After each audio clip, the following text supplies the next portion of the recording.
ఒక ఉద్యోగికి ఆఫీసర్కి మధ్య సంభాషణ. సార్, అర్జెంటుగా ఇంటికెళ్ళాలి. సెలవు ఇవ్వండి.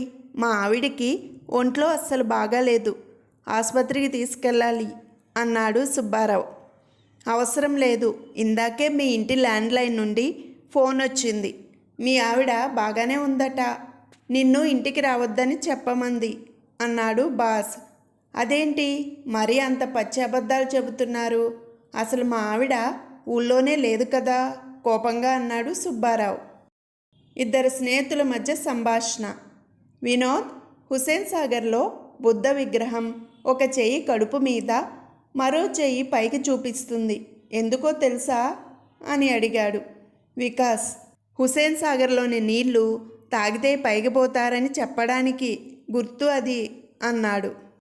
ఇద్దరు స్నేహితుల మధ్య సంభాషణ. రాజేష్, దీపావళికి మా ఆవిడ 10,000 రూపాయల పట్టుచీరకు టెండర్ పెట్టింది.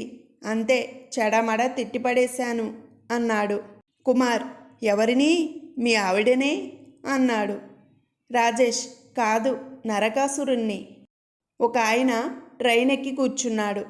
చెకింగ్ స్టాఫ్ వచ్చేసరికి కంగారు పడిపోయి టికెట్ వెతకటం మొదలుపెట్టాడు. కంపార్ట్మెంట్లో అందరూ వింతగా చూస్తున్నారు. టికెట్ ఆయన నోట్లోనే పెట్టుకొని తన బ్యాగేజీ మొత్తం వెతుకుతున్నాడు. టీసీ విసుగ్గా ఆయన నోట్లోని టికెట్ లాగి దాని మీద పెన్తో ఒకసారి గెలికి వెళ్ళిపోయాడు.